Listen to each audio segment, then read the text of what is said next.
Hey everybody, welcome to episode 90 of the AskDAP show, where we answer your Volkswagen and Audi questions. On this episode, we talk about Mark 7 R gear oils and a bunch of questions around the Mark 4 we just shot a video on.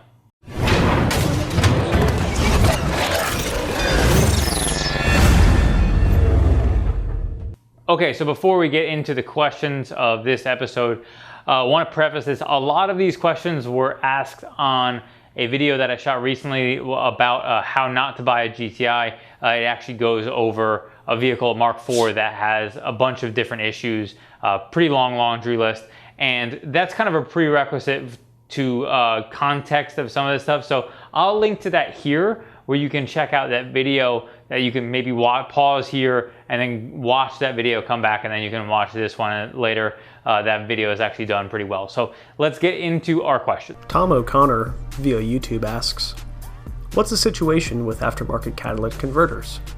Are they complete rubbish or will they last for a while? Great insight into used cars from the belly up. Okay, Tom, so aftermarket cats. So that Mark 4 obviously did have an aftermarket cat welded, and I did mention that I was kind of surprised there weren't any issues around it. Yes, from my experience in the past, there have not been a lot of success around people using aftermarket cats with VW and Audi models. The one thing I'll say is that, and this could be partially just my perspective, because keep in mind, before I did this, I spent a lot of time at dealers, and at dealers, what we end up seeing is cars that come back because they have an aftermarket cat welded in and it still has a check engine light. So most often what I would be experiencing is, for people who didn't bring their cars back to dealers, I'm only going to see the ones that were not successfully repaired in those circumstances, which may make my perspective a little bit skewed because I didn't see the mountain of successful ones that potentially were out there. And again, I don't really know one way or the other, but I can tell you that from my experience, oftentimes what happens is people weld in cats, and this was true on V6 Passats. They had a lot of cat problems back in the day, a while back. A lot of the 2-liter cars had a lot of cat problems, and this was through B5 Passats and then Mark 4s, and keep in mind, I was kind of out leaving the dealer before all the later 2-liter turbo cars and that type of stuff were coming in for repairs because of high mileage. Like a cat fault would be something that you would see at a much higher mileage on a car. So, but from my experience, yes, aftermarket cats are not generally successful. A lot of times you may end up adding a cat and then maybe put an oxygen sensor spacer in there to try to help prevent check engine lights from coming on. But yes, from my experience, they don't generally work very well. And you know, anybody feel free, anybody who has success with specific aftermarket cats, feel free with links in the comments to those specific cats that you used that prevented check engine lights.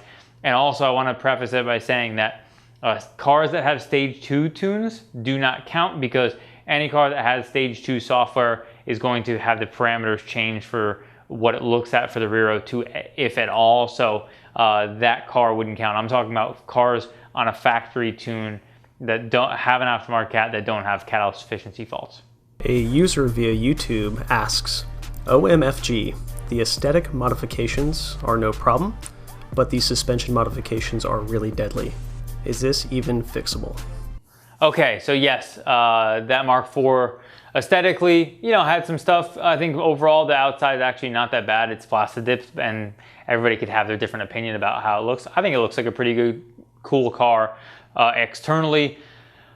Safety wise, yes, there are some concerns. Again, the interior was a problem, and then the suspension was the scariest one, because obviously while I was shooting that video, the knuckle fell off the strut assembly.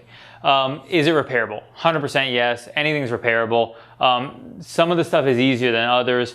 That night that we shot that video, we actually already replaced the lower control arms, got that strut back in place correctly, and got the basic safety stuff handled around the suspension. So it's not really scary to drive. Oh, the axle was replaced as well, because obviously that strut sitting on that axle wasn't going to be good for it, along with the fact that I busted boot anyway. So the axle was replaced. So that would be stuff that you would have to take care of to make it safe to drive just day to day. The only other safety concern for that car for me were the seat belts and seats because obviously if the car was in an accident, it would be pretty scary, and you have no idea how well those welds that hold those seat brackets in are going to hold, and the seat belts themselves were not really installed properly, so that obviously creates another safety concern. But outside of that, a lot of this stuff is stuff that can kind of be chipped away at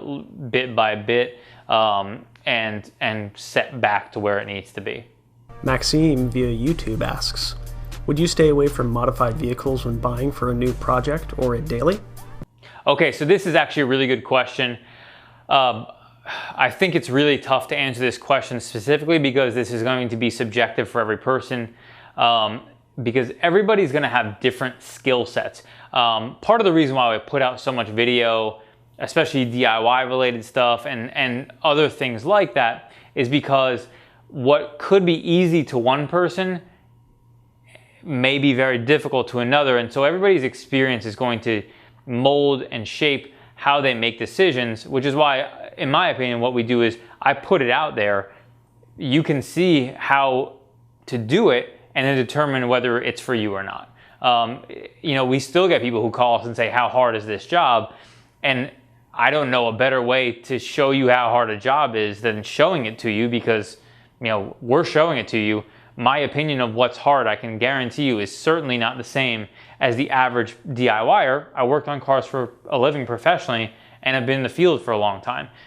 So my perspective is definitely not gonna be the same as everybody else. And so that's why putting it out there for me is important.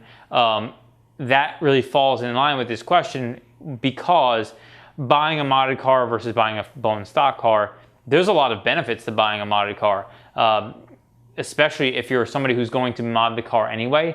If a car has been tastefully done and has, you know, a quality suspension and, you know, maybe upgraded brakes or XYZ, and then some software and an intake and a downpipe, as long as it was done with quality components, then you don't have a lot to worry about. Now, that's a newer modded vehicle. Now, as vehicles age, a lot of times people who mod tend to cut corners as they go because they like modding. So, you know, as a dealer, I've seen people who had a check engine light, a broken CV boot, and you know, some other issue that was going on, and they chose to tune the car over fixing the problems. You know, if you're buying a car where somebody was making decisions like that, clearly they don't have their priorities set in line for taking care of the vehicle properly. I get it's exciting to tune cars, 100%. I mean, I would love to have more power in all cars. That's why, you know, what's exciting about this business is we get to do that stuff.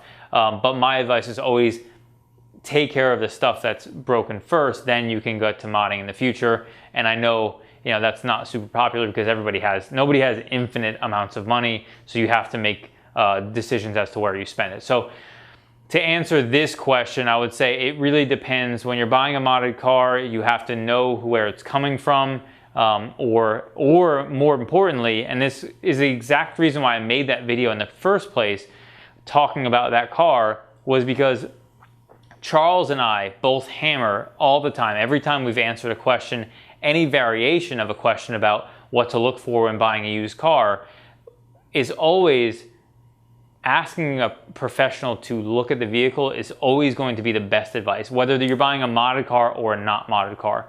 And if you're buying a modded car, bring it to somebody who does work with modifications often, is going to be your best bet. A dealership generally wouldn't work with modded cars a lot, so they're not going to be your best bet to look over a modded car. You know, sometimes they have people who work in a dealer who mod cars, so they would be a fine person to do it, but you know, there's no way to know for sure that they're going to be a good fit for you. So that is the reason why I say that, because there's a lot of things that I showed in that video, and part of the reason why that video was such a good example is because the list was so long of things that were wrong with the car. If there was only 2 things wrong with the car, you know, I couldn't make a video to tell you to look for a bent condenser on the car. Now, that car had a bent condenser on it, so I can't make a video telling you every single component to look at, because it'd be a 2-hour video that nobody would want to watch because it would be so long, and it basically would say, look at everything. And so without context to know what it's supposed to look like, how can I show you what a non-bent condenser looks like and say, hey, look at this condenser.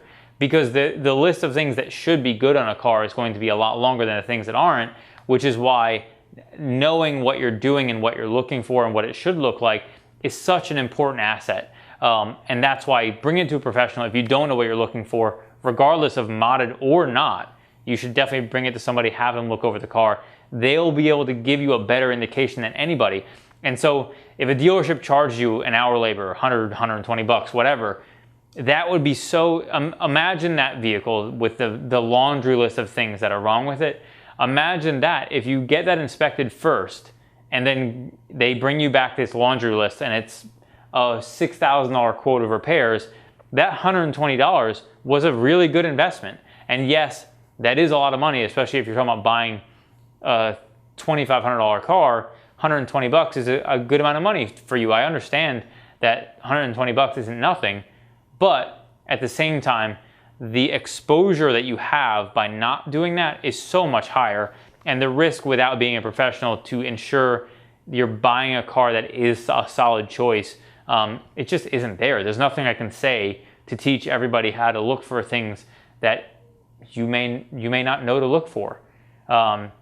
And so hopefully that explains that a lot more, because in the end, my opinion is always going to be bring the car to a professional, let them look over the car. They'll be able to tell you what huge red flags are out there for the car. They don't have a crystal ball. They can't tell you parts are never going to fail, but they'll be able to have a good idea to tell you this car is an absolute terrible choice or this car seems like it's a pretty solid. So hopefully that answers your question and helps you with purchasing any used cars. Michael via email asks, I just had a quick question about what part number genuine VW differential oil I may use for a 2016 Mark 7 Golf R, front transfer case and rear differential, not the Haldex. If I'm not mistaken, there are 4 different fluid boxes in the drivetrain other than the engine. Manual transmission, front transfer case, Haldex clutch, and the rear differential. Okay, Michael. So yes, you are correct. Mark 7 Golf R does have 4 different gearbox assemblies or casings for different oils, and they are as follows. And he had a manual trans, so I'll put a link to all of the oils and stuff I'm talking about in the description where you can check that out. But here's what we got. He had a manual car. So first you have the manual transmission oil, then you have the front differential oil, and then you have the Haldex oil, and then you have the rear differential oil. Now, obviously, front and rear differential actually take the same oil on that vehicle. And then the Haldex oil is obviously for Haldex servicing. Manual transmission fluid is definitely does not have a service interval, which I've talked about in the DIY that I shot that I'll link to here, where you can check out that. It was on a Mark 7 GTI, but the process would be very similar for a Mark 7R.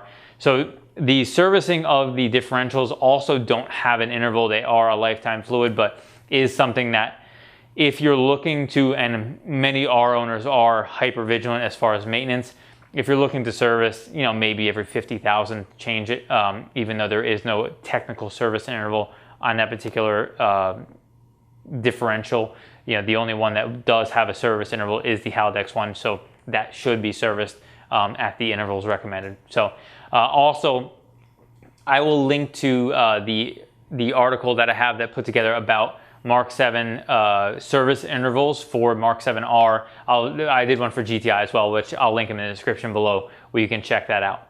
Hopefully that answers your questions, Michael, and gets you on the road to servicing your R. Thank you so much for watching episode 90 of the AskDAP show, where we answer your Volkswagen and Audi questions. If you have any questions or comments about the questions answered in this show, be sure to leave in the comments below. If you like this video, be sure to give it a thumbs up and subscribe for more like it.